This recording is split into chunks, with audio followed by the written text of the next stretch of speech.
Hello दोस्तों, हमारी आज की इस कहानी का नाम है घर का बंटवारा। दीदी, आपने मेरी जो कंगन ली है वह मुझे दे दीजिए। साक्षी ने अपनी जेठानी राखी से कहा। कैसी कंगन साक्षी? मैंने तुम्हारी कंगन कब ली? राखी ने चौंकते हुए कहा। दीदी, आप ज़्यादा भोली मत बनिए। आप ही दोपहर को मेरे कमरे में आई थी, तभी आपने ली होगी मेरी कंगन। साक्षी, मैं तुम्हारे कमरे में आई जरूर थी, लेकिन मैंने तुम्हारी कोई कंगन नहीं देखी। पास में बैठी राखी की सास सुलेखा जी बोली, यह क्या हो रहा है बहू? मैं तुम्हारी बातें काफ़ी देर से सुन रही हूँ। तब साक्षी बोली, माँ जी, आज दोपहर को दीदी मेरे कमरे में आई थी, तो उन्होंने वहाँ रखी मेरी कंगन ले ली और अब वापस करने के नाम पर मुकर रही है। साक्षी ने अपनी सास से राखी के खिलाफ बोलना शुरू कर दिया। सुलेखा जी बोली, लेकिन साक्षी, बड़ी बहू ऐसा क्यों करेगी? क्यों बड़ी बहू? कहकर सुलेखा जी ने राखी की तरफ देखा। माँ जी, मैं वही तो इतनी देर से साक्षी को समझाने की कोशिश कर रही हूँ, लेकिन यह मेरी बात समझ ही नहीं रही है।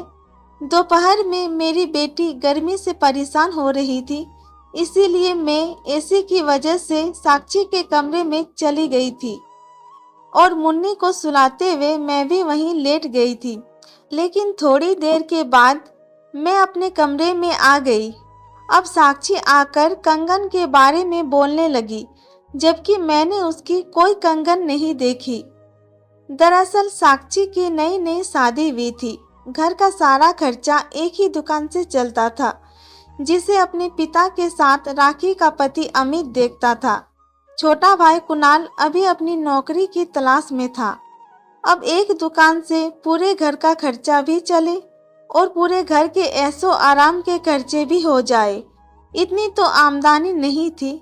इसीलिए अमित ने केवल अपने छोटे भाई के कमरे में ही एसी लगवा दिया और उन्होंने राखी को समझा दिया कि अभी इतनी कमाई नहीं है, इसीलिए कुणाल और साक्षी के कमरे में एसी लगवा देते हैं। अगले साल हम अपने कमरे में एसी लगवा लेंगे। तब तक तुम मुन्नी को लेकर दिन में साक्षी के कमरे में ही आराम करना। राखी को इससे कोई दिक्कत नहीं थी, क्योंकि शुरू से ही दोनों भाइयों और राखी के बीच बहुत अच्छी समझ थी। राखी भी घर की स्थिति को समझती थी, लेकिन साक्षी को संयुक्त परिवार में रहना बिल्कुल भी पसंद नहीं था। इसीलिए वह अक्सर लड़ाई करने का कोई न कोई बहाना ढूंढती रहती थी। आज उसे यह मौका मिल गया था, क्योंकि राखी के पास तो कंगन थी ही नहीं, तो मिलती कहाँ से।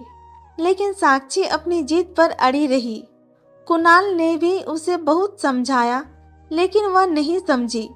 उस दिन से राखी ने साक्षी के कमरे में आना जाना छोड़ दिया। उसे चाहे कितनी भी गर्मी लगती थी, लेकिन वह साक्षी के कमरे में नहीं जाती थी। उस दिन से घर का माहौल तनावपूर्ण हो गया।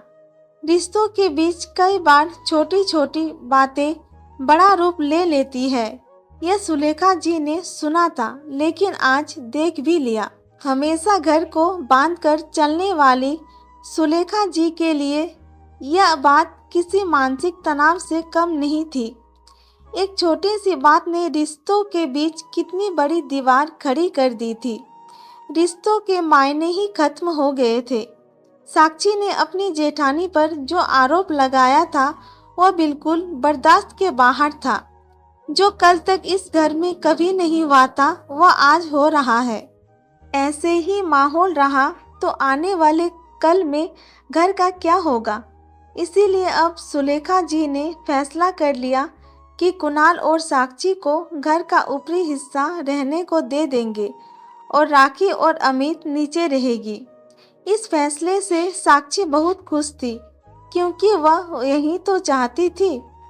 अब वह अपनी मर्जी से सारे काम करती और दिन भर आराम करती। कुणाल इससे बहुत दुखी था, लेकिन चाह कर भी वह कुछ नहीं कर पा रहा था। फिर एक दिन कुणाल इंटरव्यू के लिए अलमारी में अपने डॉक्यूमेंट्स ढूंढ रहा था कि अचानक उसे साक्षी की कंगन दिखाई दिया। तब कुणाल ने साक्षी को आवाज़ लगाया और कंगन दिखाकर उससे उसके बारे में पूछा। कंगन देखकर साक्षी सकपका गई। वह बोली, मुझे नहीं पता यह कंगन यहाँ कैसे आई। तब कुणाल बोला, झूठ मत बोलो साक्षी, भाभी से तुम्हारी चिढ़ इस कदर बढ़ जाएगी मैं कभी सोच भी नहीं सकता था।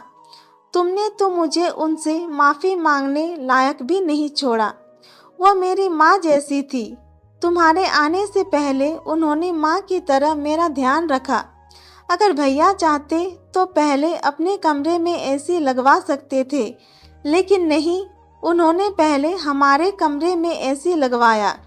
अब चलकर भाभी से माफ़ी मांगो।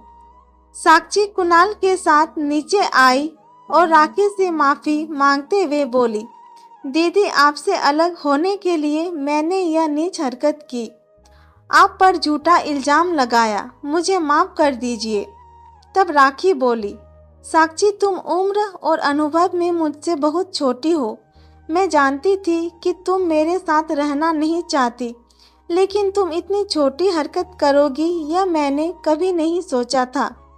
तुम्हें नहीं पता कि तुम्हारी इन छोटी छोटी बातों से रिश्तों पर क्या असर पड़ता है। अब तुम्हारा अलग रहना ही सही है। अब शायद मेरे मन में तुम्हारे लिए वह बात कभी नहीं बन पाएगी जो पहले थी। ऐसे बोलकर राखी अपने कमरे में चली गई। साक्षी ने अपनी सास के सामने भी हाथ जोड़े, लेकिन उसकी सास भी नहीं मानी। दोस्तों, आपको क्या लगता है कि साक्षी की जेठानी और उसकी सास ने साक्षी को माफ़ ना करके सही किया या गलत? कमेंट में ज़रूर बताएं। धन्यवाद।